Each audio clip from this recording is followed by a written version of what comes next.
tá aqui acompanhando a gente no canal faz um tempo, vocês sabem que de vez em quando a gente faz Twitchcans. E uma dessas Twitchcans perguntaram pra mim sobre meus livros preferidos de infância, sobre meus livros preferidos Eu respondi alguns, como O Pequeno Príncipe, mas mais importante do que isso, eu falei sobre Meu Pé de Laranja Lima, que foi um livro que eu li na minha infância e que me marcou muito, porque eu achei emocionante, eu achei um livro lindo, e quando eu era criança eu não conseguia entender toda a magnitude do que falava o livro em si, mas mesmo assim eu chorava e me apaixonei pelos personagens e tudo mais. É escrito pelo José Mauro de Vasconcelos, bem antigo, a minha edição é de 1977, Reflita. É bem antigo, ó, as páginas amareladas e tudo mais. Mas por que a gente tá falando disso, Danilo? Porque a gente foi ao cinema assistir Meu Pé de Laranja Lima, e curiosidade pra vocês, eu nunca tinha lido Meu Pé de Laranja Lima. Um absurdo. E aí quando eu vi que ia lançar no cinema, a gente combinou de ir, eu falei, putz, eu preciso ler. E eu li e eu chorei horrores, obviamente. Eu ia emprestar pra ele a minha edição, pra ele ler, só que eu tinha esquecido de dar pra ele, então ele leu no Kindle. Yay! E o que é você legal. achou? É legal porque tinha, na edição do Kindle tem umas imagens do filme também, é bem bonitinho. E eu gostei bastante. Eu posso falar que eu gostei bastante, eu fiquei muito impressionado com a escrita do José Mauro de Vasconcelos. E eu fiquei muito ansioso para assistir o filme. E o que é interessante apesar do Gabriel ter lido quando ele era criança e eu ter lido só agora, depois dos 20, nós dois conseguimos nos emocionar nessa primeira leitura.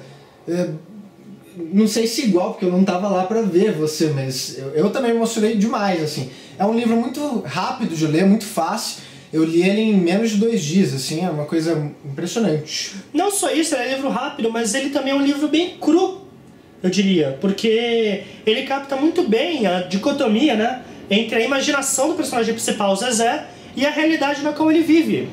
Ele vive no Nordeste, ele é bem pobre, a família dele, o pai dele tá desempregado, a mãe dele tem um emprego que ela tem que ir lá longe, ela é sempre cansada, a família dele não tem dinheiro pra fazer as coisas. E mesmo assim, ele é aquela criança espoleta, que tem Sim. aquela imaginação, que no quintal dele ele consegue imaginar um zoológico, ele tem o seu aviãozinho, as suas pipas. Ele é uma criança muito feliz em suas brincadeiras, mas ao mesmo tempo ele é uma criança muito triste, porque ele entende da própria situação que ele vive. Que é uma realidade muito dura, acaba impactando a vida da pessoa mesmo, né? E de vez em quando, como ele mesmo diz, assim, nasce o diabo nele, ele faz umas traquinagens também. Exato. E durante o livro, muito mais do que no filme até, eu devo dizer, ele leva umas boas surras, assim, né? Inclusive muita gente ficou falando assim, nossa, porque o filme mostra muito das surras que ele levava e tal, mas não, não pega 1% do que acontece aqui no livro. Era uma boa aliviada. O filme é bem leve se comparado com o livro em si. O filme não é a primeira adaptação cinematográfica desse livro. Houve uma bem mais antiga. Houve também já adaptação para o teatro. E esse filme recente é a última adaptação que fizeram com José de Abreu. José de Abreu, espetacular. O ator que faz o Zezé também, muito bom. O resto do elenco, não. Pois é. A direção meio perdida também, na minha opinião. Eu achei que eles inverteram algumas cenas que não tinha necessidade de inverter. Assim, o que eu tava comentando com o Gabriel depois do filme. Se eu fosse responsável pela adaptação desse livro, tá, né, tipo, o grande cineasta Danilo Leonardi, o filme se passaria principalmente dentro da cabeça do Zezé. Eu ia colocar muita animação 2D misturada, aquela coisa, porque quando você tá lendo o livro, de repente ele tá falando de cowboys e da árvore falando com ele como se fosse realmente uma coisa de verdade. Você tá lendo o livro, você realmente tá em cima de um cavalo com os cowboys e tal. E o filme tem um pouco dessa pegada.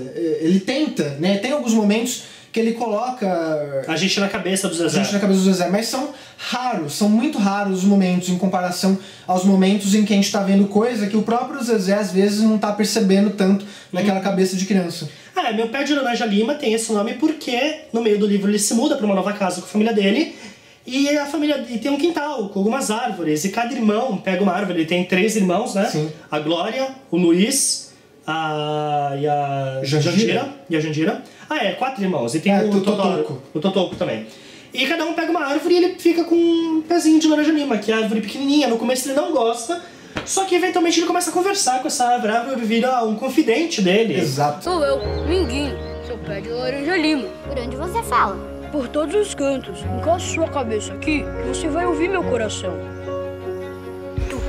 Onde ele pode, tipo, falar sobre seus medos, suas frustrações, falar sobre seu dia. Então, quando ele tá triste durante a noite, quando ele acabou de apanhar, ele sai da cama dele e vai dormir com o Mindinho. É o nome da árvore dele, Mindinho. E, assim, eu gosto muito desse livro. E eu confesso que eu fiquei levemente decepcionado com a adaptação cinematográfica. Porque eu achei que não conseguiu captar toda a emoção que o livro passa. Daí eu não sei se sou eu que tô sendo purista. Entendeu? Porque... E críticas que eu vi sobre o livro falaram bem. Não sobre o livro, não. Sobre o filme falaram bem. Mas eu, como uma pessoa que acompanhei esse livro, sabe, que cresci com ele, eu não sei, esperava mais. Não sei, como filme, tá? Se a gente for analisar tecnicamente, a fotografia tá muito bonita, né? Os personagens principais, que são o Zezé e o Portuga, né? Inclusive, tanto no livro como no filme, acho que algumas das cenas mais tocantes são as cenas que mostram a relação do Zezé e do Portuga. Sai daí, moleque! O que houve? Foi uma manga. Manga não fura pé. Foi um caco de vidro. Que tu leva pra escola? Não dá. Todo mundo viu você me batendo. Então te deixo na esquina, perto da escola. Mas a gente é inimigo. Aposto que nunca andaste em um carro mágico. Acho que eu peguei um peixe. Cuidado! É uma caneta de família, uma herança. Herança? Quando uma coisa passa de pai para filho. Que se dá depois da escolha da árvore e tudo mais, é uma coisa mais pra metade da história, em diante.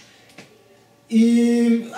eu não sei, as músicas do filme também foram bem interessantes. Sim, a trilha sonora tá muito bem feita.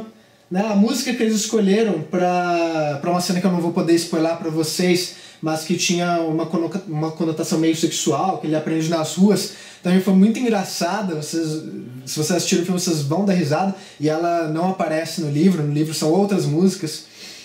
Inclusive, coisa curiosa, né? Porque nessa época o José, o escritor, já falava de música, já fazia uma coisa meio... Sim. Olha, se vocês quiserem, vocês podem sair do livro, vocês podem pegar essas músicas que eu tô falando aqui e escutarem. É uma coisa muito bacana. E a curiosidade também, esse livro é autobiográfico. Exatamente. É a história de José Mauro de Vasconcelos. A infância dele. Exatamente. Né? Assim como ele se lembra. Esperança? É pra você escrever essas historinhas lindas que você cria nessa sua cabecinha.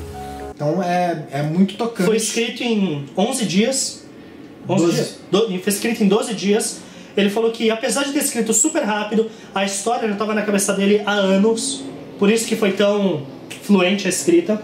E numa entrevista, inclusive, ele revelou que pra ele escrever era uma coisa assim, ele pensava no livro inteiro, né, ele tinha toda a construção na cabeça dele, como se o livro já estivesse impresso ali nos neurônios dele circulando, e ele só começasse a escrever mesmo na hora que o livro estivesse gritando pra fora. Ele disse que ele só parava de escrever na hora que os dedos estivessem doendo. Ele escrevia na máquina de escrever na época ainda, então vocês imaginam. Gente com memória fotográfica é outra coisa, né? Pois é. É curioso, né? A gente pensar que antigamente os escritores escreviam na máquina de escrever. Hoje em dia eles escrevem no computador e escreve, reescreve. Máquina de escrever deve dar muito trabalho. Toda uma admiração. Toda uma admiração. Mas é isso, essas são nossas impressões, né? O filme ainda tá no cinema, se você quiser ir assistir. E recomendamos muito também a leitura do livro, principalmente. Por favor, leiam, é fantástico. E essa aqui é uma das melhores capas, tá? Porque fica a dica. E a minha. Então, se vocês gostaram, gente, cliquem em gostei. Vocês também podem favoritar o vídeo, se inscrever no canal. E para mais informações sobre literatura, vocês acessam o blog Valer um Livro da MTV. Os links estarão na descrição. Até a próxima! Eu vou sair daqui. Eu vou lá pra cidade grande.